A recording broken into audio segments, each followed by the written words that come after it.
Evo, za vas imam nekaj vprašanj, sva se že pogovarjala o njih, da bojo, ne, in je bilo nekaj časa tudi za pripravo. Tako da, prvo vprašanje, kakšna je pa po vašem mnenju trenutno podoba Evropske unije v slovenskem medijskem prostoru? Najprej lep pozdrav vsem skupaj, še enkrat danes popoldne, upam, da imate lep dan do zdaj. Hvala za to vprašanje, povabili so nekoga z naše strani in ker je naša tiskovna predstavnica trenutno v Luksemburgu, sem jaz skočil, gre se pa za to, da pač malo povemo o tem, kaj mi delamo za to, da bi evropske teme, ki so velikrat niso toliko seksije, niso toliko prodorne, da jih spravimo v medije. To je terminologija drugače mednarodna. Tako da jih probamo narediti zanimive in prodorne. In kakšna je zdaj trenutna podoba, kot se vpraša Sašo, lahko rečemo, da je trenutno porast zanimanja za evropske teme in sicer to vidimo od leta nekje 2009, pa potem še bolj 2013, ko je tudi Lizbonska pogodba začela delovati in ko so se pristojnosti Evropske unije povečale, predvsem pa od problemov, ko smo imeli v zadnjih 2 letih. Ko so se začeli problemi, migrantski problemi, tudi kriza, ki je pač izgledala, da bo Grčija izstopila, če se spomnite, pa kaj bo z evrom, pa naenkrat se je ugotovilo, to ni stvar samo pristojnost, samo recimo Ljubljane ali pa Slovenije ali pa nekega okolja, lokalnega, ampak je to vprašanje, ki zadeva vse nas, ki ga nobeden od nas ne more sam rešiti in tako da zdaj to zaznavamo povečanje. In sicer bi lahko rekel še to, da je to povečanje šlo v najprej negativno smer, prav Evropa nič ne naredi za ta problem migracije, nič ne naredi za terorističen problem, nič ne naredi, recimo to je v Franciji ali v kakšni drugi državi, ki se kakšen problem še bolj dotakne, še tako bolj izpostavljeno, medtem ko v zadnjem letu, malo manj kot letu, se pa vidi, da se obrne ta trend na pozitivno. Zato to javno mnenje, ki se tudi spreminja in mediji so del tega, ga do določene mere kreirajo, do določene mere odražajo in vidimo, da je pa neka pozitivna, jaz resnično neka pozitivna občutek, ni vse če imamo Evropo. In to še predvsem, odkar je Brexit se zgodil. To je bil en tak prelom, jaz rekel, takrat so rekli, ne, ni možno, da se to razpade. Vsi smo rekli, dobro, Evropa, to imamo, rodili smo se že skoraj s tem, mlajše generacije in tako naprej, vsaj po Evropi, ker zdaj to že star projekt, že skoraj, iz globalne zgodovine mlad, več kot 60 let. Se pravi, ko smo pogotovili, ni nujno, to ni samo umevno, ni nujno, da bomo skozi skupaj. Takrat začneš enega pogrešati, ko gre. Tako da to je tudi ena taka zanimiva izkušnja. Tako da, in tukaj se nam je to zgodilo, da se mi zdi, da se zdaj zavedamo, da v bistvu ni vse, da prej smo rekli, vse ne rabimo te EU. Smo rekli, pa ni vse, če smo noter. Mislim, seveda ni vse ok, ampak že začeli smo se zavedati, na tem nivoju se veliko dogaja, pomembno je, da te stvari poznamo, da smo del tega, se pravi, je neka zavest v smislu večje pozornosti se kaže, plus še ene bolj pozitivne celo slike do tega, da ni vseeno, kakšna je naša Evropska unija. Hvala. Kateri mediji pa recimo v Sloveniji bolj spremljajo delovanje Evropske skupnosti, vseh, ne se pravi, Evropskega parlamenta, skupnosti, komisije in vse skupaj? Se spomnim, da včasih je recimo obstajal prav na radio, ki se zelo veliko s evropskimi temami ukvarjal. Ja, Evropa gre tako. Ja,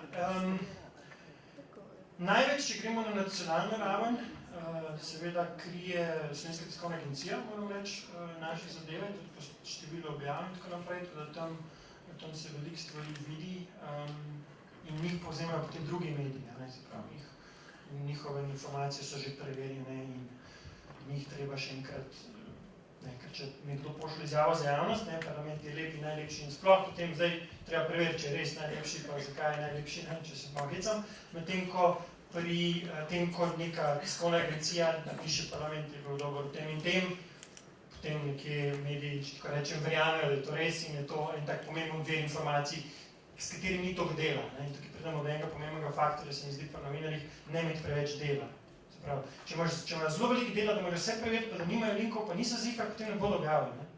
Če je pa neka informacija taka, da se da dosti hitro preveriti, seveda, ali pa je verodostojna že zaradi tega, ker prihaja iz takega in takega vira, je pa to potem lahko uporabno. Recimo, to je po številu objav in tako naprej vidimo najvišje, drugače pa recimo tudi nacionalna televizija, ki ima tudi seveda poslanstvo, še eno posebno mogoče, da krije teme, ki so pomembne za skupno dobro in razumevanje naše geopolitične, strateške, ekonomske situacije. Najmanj smo na komercialnih medijih, ker te teme niso seksi, kot sem že prej mogoče omenil, pa jih ne znamo dosti tako narediti tudi mi, zanimive, privlačne. Drugače, druga dimenzija bi pa rekel, so pa regionalni mediji. Regionalni mediji pa, če imajo informacije, so zelo veseli teh prispevkov. Pri regionalnih medijih je druga zgodba, imajo bolj pozornost na neke bolj osebne zgodbe mogoče, ker se bolj poznate, recimo.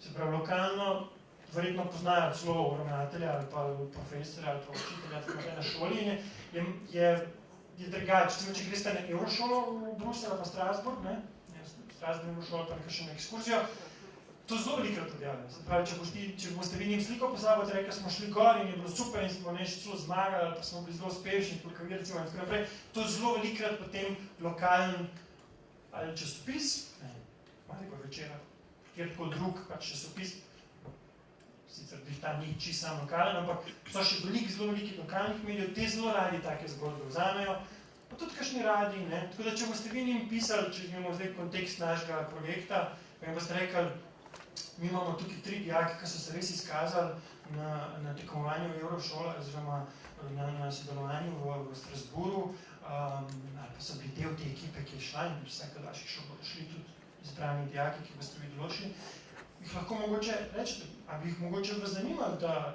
pozveste njihovo mnenje, In seveda potem bodo oni lahko povedali, ne vem, bilo je super, pa bilo je ful za nič, ampak ni važno. Važno je, da se pove, da se pove, to obstaja, to je relevantno, se nam zdi dobro, to se nam pa ne zdi dobro. Se pravi, mogoče so te regionalni mediji, tukaj tudi nekje, če rekel, strategija Evropskega parlamenta, to, da poskušamo iti čim bolj v regiji, in da z regionalnimi mediji delamo, zato ker za njih so te novice, ki jih mogoče časih niti ne dobijo toliko, so zelo zanimive in vi ste po mojem v posebni taki poziciji, da lahko z njimi direkt komunicirate, ker so to iz vaše regije in ki jih vi bolj zanimate, kot ena šola v Ljubljani, če ste videli kot. Hvala. Ko pripravljate neko sporočilo za javnost, neko vest, neko vsebino, ki bo šla ven iz hiše, kako si zastavite, kaj želite doseči s tem? Jaz mislim, da je to nek tisto osnovno razmislek, ki si ga velikokrat organizacije najprej zastavijo, kaj želimo doseči in potem dajo ven novico na tak način, da dosegajo tisto, kar si zastavijo.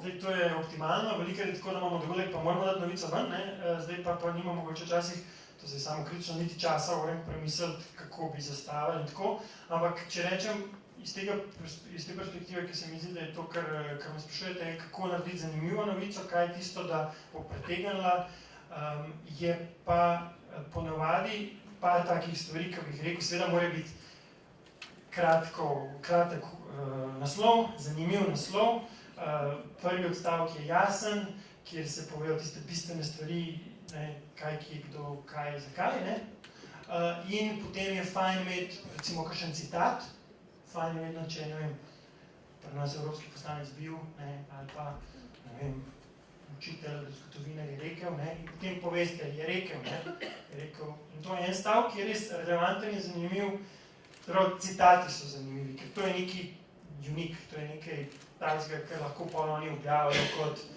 ali pa napišejo, da je bilo rečeno, ampak imaš nek citat, ki je preverjen, oziroma je potem s tistim, ki je podpisan, zagotovljen, da je res, ne moramo to vedno preveriti, če citiramo naše poslance, če točno tako rekel, če ga nismo snemali, pa ga lahko vtikamo. Se pravi, en tak citat je zanimiv, potem bi pa rekel, da so zelo pomembni primeri. Se pravi, če se sprejela zakonodaja o poenotenju kod, IBAN kod in teh bančnih kod po celi Evropski uniji, ali pa zdaj, ki je bilo prejšnji teden odprava geoblockinga, da lahko zdaj kupuješ na spletu, pa ne sme biti druga cena, če ti v Ljubljani kupaš iz Bruslja ali pa iz Zagreba, ker časih ima drugo ceno, pa niso poslali, pa nisi mogel videti, da se te stvari odpravijo. Zdaj, mi lahko rečemo, odpravijo bil, lahko je, ne bo noben objavil, ali pa ne bo tako dotaknjeno se ljudi, če bo odpravljen je bil geoblocking v Bruslju ali pa v Evropskem parlamentu. Mislim, to ni dosti zanimivo, moraš povedati, vedno je dobro, da imaš. To bo pomenilo, da če sem jaz v spodnji Kungoti hočem kupiti si traktor, ne, iz ne vem kje, potem bo to zdaj zame 30% cenej. Če ti najdeš način, je pa to tako, da velikrat mi, ko nimamo časa, ne, pač napišemo te podatke, ki so vsi bili, pa se je to zgodilo, pa on je to povedal, lep pozdrav. Ne. To ni dosti zanimivo ponavadi, se pravi, to je ena taka stvar, ki bi se rekel, primeri, pa zgodbe osebne, ne, se pravi, to je pomembno za naše dijake, zato, ker bodo s tem dijake povedal, da to še ni, pa kaj tazga doživel, ker je pa to pa bilo, ne, mislim, če je nekdo to potem ljudi navduši, neka, tudi ta čustvena dimenzija, ne samo tista suhoparno podajanje informacij, no, to bi jaz izpostavil. In če se nam uspe najti kakšne take ideje, kako neko stvar, ki je zelo konkretna, pa zelo res razložiti konkretno, s primerom, ki je zanimiv, pa če je vaše čustveno pomemben, pa nekomu blizu, posebej vi, ki poznate vaše okolje, recimo, ne, v vaši regiji, je to potem tisto, kar pritegne in kar novinarji pol rajš objavijo in kar bolj pride v mediju. Imam občutek tudi, da so te teme, ki bolj vplivajo na naše življenje, ali pa ki bolj neposredno vemo, da vplivajo na naše življenje, bolj pridejo ven v mediji. Recimo, prejšnji teden, ki so razpravljali o spremembi tega prehoda na poletni pa zimski čas, vem, da je bilo to povsod objavljeno, recimo, ker je to neka taka tema, ki je že nekaj časa prisotna in se z njo ukvarjamo ali in kako naprej. Malo smo se že pogovarjali o tem, kakšna je dobra izjava za javnost, dobra izjava za medije oziroma dobro medijsko sporočilo. Kdaj je pa po vašem mnenju v medijih več prostora? Kdaj je takrat, ki je malo več prostora, da lažje bi mogoče z neko pobudo, z neko medijsko informacijo ven prišli, pa kdaj ga je malo manj? Kdaj se je recimo lažje zboriti prostor za novico, pa kdaj se je malo težje? Ja, so obdobja zagotovo, ko je večja kondenzacija stvari, recimo, če rečemo, da vemo, da bodo zdaj en dan volitve, ne, mislim, lahko lokalne, čez lokalne medije ali pa nacionalne, oziroma, če ste recimo kakšen tak dogodek, ko vemo, da bo zelo odmeven, potem bodo zagotovo mediji razporejeni že v začetku tedna, v ponedeljku se pravi, dobijo zjutraj na sestanku, da bodo krili te stvari. Zelo, če je en tak teden, ki je zelo pester, pa poln enih dogodkov, kaj že vemo, da bodo vse ene stvari se da predvideti, prej ste govorili, da je seja vlade, pa potem recimo so take stvari, ne, pa je kakšen lokalen dogodek, tudi tak fuzbal tekma zapre medijski prostor, ne, mislim, če je nekaj, ker bodo vsi krili, ker je pa zelo relevantno, takrat ni najboljši čas, ker je se zdaj, to je tako nasplošno, ampak recimo jaz vidim, da poleti je čas, ne, ko se da, seveda, tudi vas takrat ni v službi, saj v sredini poletja, ampak lahko se predvsem z družbenimi mediji kakšne stvari sprogramirajo. Ti lahko na Facebooku naštimaš, da ti vsak torek ob 9. zjutraj ali pa ob 13. Objavi novico. Pa si naštimaš za cel mesec, vsak torek 4 novice, vsaka ima eno slico, pa ima neko sporočilo zanimivo, pa je vezano na neko simpatično, domačo, malo počitniško temo. Za Evropski parlament letalske pravice, se pravi pravice letalskih potnikov. Če danes zamudi vlak več kot 1 uro, imaš pravico, da ti plačajo kosilo. Če zamudi več kot 2 uri, da ne vem točno se napravim, potem ti morajo, če ne 3-4 ure, pa je preročitev. Zamenjav karte, govorimo za letalo, morajo zrihtati drugo letalo. Ni zdaj, da to, vi morate prijeti, če greste v Buenos Aires je šla moja punca zdaj, je let odpadel zaradi neurja v Amsterdamu, ki je imel čez Amsterdam, so čez Frankfurt poslali s prvim razredom, čez srečno, Tako dolg polet. Mislim, to je zdaj, ampak to je res, to so res posledice tega, ker imate vi zdaj določene pravice, ki jih prej nismo imeli, preden je to se skoordiniralo, pa je Evropska unija 500 milijonov ljudi pritisnila na te letalske prevoznike. Tudi zaradi tega imamo tako pocen leta lahko, ker prej ni bilo možno, da ne govorimo o mobilni telefoniji in tako. To so stvari, ki so interesi biznisa drugi, kot so interesi državljanov. In tukaj je parlament v vlogi državljank in državljanov. Ne? Se pravi, to so take recimo, mobilna, pravice potnikov, tudi zdravje vode v bazenih, ne, zdaj govorimo o poletnih temah. To so stvari, ki so res konkretne, ne, in jih mi lahko, če govorimo za Evropski parlament, Evropsko unijo, lahko povemo takrat, ker mogoče zdaj nimamo časa, ker imamo dogodek z deležniki na temo migracij pa tako naprej. In se to mogoče splača kaj povedati, ne, če želite vi prideti v medije. S temi projekti, seveda so ponovadi relevantni takrat, ko se zgodijo, so pa tudi določene ure objav, predvsem na družbenih omrežjih, ki so neprimerno bolj odzivne ali pa jih več ljudi vidi, kot jih... Lahko malo primere, se to je naslednje vprašanje za nas pravzaprav. Kakšne novice so na Facebooku, Instagramu, YouTubeu, Twitterju in kjer imajo največji doseg in kdaj? Ja, mislim, po teh analizah, recimo za Facebook ali pa za družbena omrežja, največ ljudi preklopi te zadeve zjutraj, ko se zbudi. Velikrat že v posli, na mobilnem telefonu, to so zdaj statistično najbolj.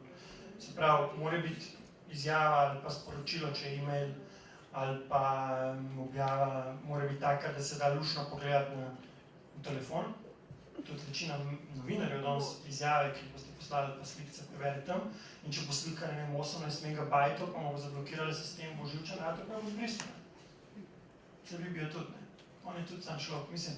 Zdaj malo več, ampak to so zelo konkretne stvari, zato moraš malo tudi razmišljati, da ne pošleš, ne vem, 15 slik, pa vsaka 2 mega, ne, recimo, ker ne bo mogel tudi teksta, razumeš, ker bo... Se pravi, to je ena taka stvar, se pravi, treba videti, jaz recimo PDF, če imaš ti kakšen zelo dober letno poročilo, ne moreš imeti 80 mega, ne, kakor smo ga imeli, ampak moraš dejansko misliti, kaj gre skozi zdaj, ampak ga zmanjšaš, ne, ali pa kakšno drugo poročilo. Ti lahko na spletu, ti lahko v Google rečeš shrink my PDF, ne, pa zastojn ga uploadaš, pa ti da verzijo, ki je 1 megabajt, iz ne vem 10. Ne? Pa je še vedno vse berljivo in tako, če boš natisnil, ne bo toliko natančne slikice, ampak take stvari so uporabne. Se splača si vzeti v njih minuto, da to spremeniš v manjšo verzijo, tudi slike, da pomanjšaš, čeprav imaš super lepe, ampak da jih narediš tako, da so tam okoli megabajt, ki se bodo še vedno lahko objavljali posod.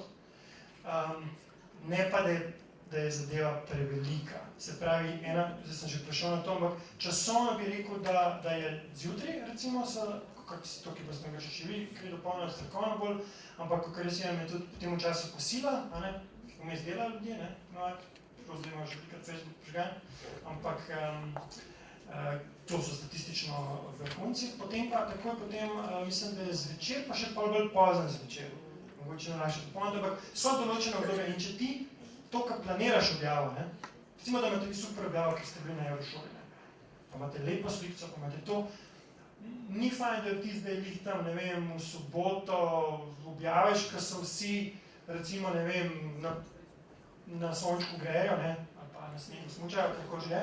Se pravi, ampak je boljš, da jo naštimaš, da se bo v ponedeljek objavilo ob času kosila. Ker bo veliko več ljudi videlo, tvoje ciljne publike. Se pravi, smo bili ful srečni, da smo bili zdaj na Eurošoli, sam se splača počakati. Ker bomo imeli več dosega, če je to vaš cilj. In mi to pač take stvari moramo gledati, ker nas merijo tudi potem, koliko imamo lajkov pa na objavah, koliko imamo, vse te stvari nam gledajo in tako se potem meri, če smo uspešno komunicirali. Tako da, to je recimo, kar se časovnice tiče, drugače, kar se tiče pa Instagrama, pa YouTube je pa odvisno od ciljne publike. Fajn imeti čim več sledilcev, da že to samo po sebi generira, tako da recimo mi z kakšnimi objavami, ki so zelo, recimo, podpiramo naše športnike, včasih dobimo več lajkov, kar rečemo, parlament je prešparil 500 milijonov. To je, to sigurno, te dva stavka, če mi ne gremo zmeriti v medijih, so družbeni, neprimerljivo. Tako da je fajn, ampak seveda je pa ono mogoče bolj pomembno, pa bolj samo vzame več energije, časa in ljudi danes ga nimamo, tako da je pač težko pričakovati, da se bodo ljudi vzeli čas, da bodo vse to spremljali. Ampak, ker je v našem interesu kot inštitucija, mogoče v vašem, da to poveste, da ste to naredili, in hkrati tudi za njihovo dobro, da vejo te stvari, je pa fajn, da to malo naštimamo, da gre v tistem času, ko vsaj upamo, da če bodo hodili pogledati, bo se jim pokazali. Hvala. 140 je na številka, ki se jo splača v tem digitalnem svetu zapomniti. ne daljše objave kot 140 znakov, ker jih ljudje ne preberemo, in ne daljši posnetki kot 140 sekund, ker jih ljudje ne pogledamo. Če je daljše kot to, potem mora biti res zelo dober in zelo zanimiv in me mora zelo pritegniti, da bom ustrajal naprej. Več kot 2 minuti bom redko kdaj kdorkoli pogledal, več kot 2 minute pa sploh. Še zadnje vprašanje za vas. Ne vem, če je bilo naprej pripravljeno tudi, ampak kako povabiti evropsko poslanko na pogovor z mladimi? Kako se lotiti tega pravzaprav? Ker ne, eno je, da pošljaš mail, pa vprašanja boš dobil odgovor. Eno, če imaš srečo, poznaš nekoga, ki je frizer od poslančeve žene, če pa nimaš te sreče, kako pa pol? Ja, pri nas dejansko ta varianta, da nekoga poznaš, velikrat gre, pa da učiš kakšnega nečaka, to je pomembno, zato ker pa to v Sloveniji celo rekel, glede na to, koliko smo med sabo povezani, je to lahko čisto kredibilen način, mislim, ne. Ti moraš pritegniti pozornost od enega poslanca ali poslanke. Zdaj, kako jo pritegneš, pa več načinov, ne. Tudi moraš postaviti, spoštovani, smo zelo velika šola in pa smo šola, ki nas zanima, pridite, prosim, mislim, ne bi vam odgovorili, vam bodo verjetno odgovorili, ne. Ampak fajn je seveda, da naredite, da ste PR-ovski, ne. Tudi zdaj pri teh stvarih, ko sebe prodajamo, ker hočemo službo, ne, mislim čisto. Do tega, ko pač prodajaš neko zadevo, ki si jo naredil, prodajaš. To ne pomeni, da zdaj lažemo pa nekim ljudem, ampak da povemo stvari na tak način, da poskušamo razumeti, kaj bi tistega tam na drugi strani zanimalo o nas, ne. Da mu ne govorimo, mi imamo pa, ne vem, smo imeli početi toliko, ne vem kaj, to ga ne zanima zdaj, ne. Kaj bi zanimalo, zdaj vprašanje, kaj bi zanimalo poslanko ali poslanca? Se pravi, sigurno bi jim bilo všeč, če bi mogoče rekli, vi poslanec ste tako lepi, tako dobri, tako pametni in tako zelo ste uspešni na tem in tem področju, da ne pravim, da lažete, ne? Res, ne, ker so, vse to, ne? Vsak na svojem področju, ne? Da jim rečete, tukaj ste zelo dobri, ne? Zato, ker ste vi tukaj dobri, mi pa tudi naši dijaki želimo o tem, ker vi zelo dobro delate izobrazi, bi bili zelo veseli. Mislim, če ti pokažeš, da si malo pogledal si in nisi vsem 8 ali pa še več in poslal isti mail, spoštovani, lep pozdrav, ki mu je še v spam, ne, ker gre v spam, tudi če imaš danes več kot 10 BCC-jev, ne, mislim, določene te firme mečejo v spam, ne, zelo hiter, no, v vsakem primeru. Je fajn, da je tudi čim bolj osebno, se pravi, da je v tem smislu nagovor, ki je, pogledaj, mi res vas hočemo, se pravi, da mu pokažeš, da ga res hočeš, ne, način, da res te zanima, da nekaj veš o njem, pa ni treba zdaj 3 strani, ampak 3 stavke, ne, tukaj ste dobri, to nas zanima. Potem pa mogoče tudi, da vaša šola predstavite, ne, se pravi, naša šola je ključna za to in to, na tem in tem področju, 3 stavke, ki so top za vašo šolo, ne. Da vem, kako imate vi PR šole, recimo, ne, imate PR-ovce na šolah? Imate kakšno ekipo? Prej sem povedal, da so to običajno slavisti, ki predvsem fejce popravljajo takrat, ko je treba besedilo ven poslati za informativne dnevne. Mislim, fajn je, da imate nekoga, ki zna tako malo razmišljati, ali pa ki ima čas za to. Se vem, da problem je časovno tudi danes, da časovno, v bistvu, da si vzame čas, ker veliko teh ni toliko, ko bi rekel zdaj, težki. Vsi vi, ki ste kreativni, pa ki poznate svojo šolo, pa ki veste, kaj hočete, boste to naredili. Problem je, da danes, da ni to nekaj, kar si dajemo čas, ne. Pri teh stvarih je pa to pomembno, ne. Da si ti vzameš čas. Za 140 znakov napisati je veliko težji, kot 1000 znakov napisati, da skopira 13 stvari, ne. In da ti napišeš tako, da bo zanimiv lušno, pa še da bi imel zanimiv hashtag, ki je popularen trenutno na družbenih omrežjih, moraš majčkeno se potruditi, ampak se splača, no. Se pravi, zdaj sem malo zašel. Kako povabiti poslanca? Kako povabiti poslanca? Kako ga zainteresirati, ne? Jaz bi rekel, eno je to, da se vidite, poznate njega njo, drugo pa potem tudi, da pokažete, in pri tej prvi stvari tudi, recimo, če iz Maribora doma je pač mogoče, ne, mi smo vaši, ne, Maribor je naš, vi ste tudi naši in smo vsi naši in zdaj potem pridite, ne, mislim, morate najti neke skupne točke, no, to je moj point. To, kar vas zanima, ampak iskreno zanima, ker mislite, da bi dijake zanimali, ne? Imamo poročevalce za Erasmus+, imamo ljudi, ki se ukvarjajo z migracijami, ki so eksperti. Mogoče to zanima v vaši regiji bolj. Poglejte, kaj delajo in to tudi izpostavite. Poglejte na spletni strani njihovi, kaj so ti povedali, pa boste sigurno najeli kaj zanimivega, kar bi lahko bilo izhodišče. To je prva stvar. Druga stvar je pa to, kar sem rekel, da vašo šolo pa vas predstavite kot nekoga, ki bolj, da se ona pokaže prosto, če hoče imeti kariero v politiki. Mislim, se zdi tako rekel, vi ste relevantna šola, imate toliko dijakov, ravnatelj bo itak predsednik, mislim, je pač so ljudje, ki so relevantni, vi ste tudi, zakaj ste vi pomembni? Zato, ker ste tukaj na tem projektu. S tem ste vi pokazali, da vas zanimajo te stvari, da jih jemljete resno, da ste dali prosti čas, svoje dodatne dejavnosti za vse te stvari, vi si zaslužite njihovo podporo in njihovo pozornost. To je treba izpostaviti v mojem. In potem mislim, da zagotovo bodo odgovorili in sem pripričan, da boste najeli tudi čas, ko so oni predvsem ponovali to petek v Sloveniji, ker potem do četrtek so v Strasbourgu, v Bruslju, da bodo prišli do vas in da vas bodo do vaše dijake. In to zelo radi naredijo, zato vam povem, da se z dijaki pogovorijo in preživijo nekaj časa v pogovore z njimi in da jim nekaj dajo, ker tudi njih napolni, veste. Vse nas napolnita. Vi ste vsak dan z njimi, pa mogoče da skoro vsaj malo napolniš to, kar že dajo, pa k nam je pa to fajn, ne? S kim vam povem, vsem nam in tudi poslanki in poslanci zelo radi delajo z nami. Super, hvala lepa.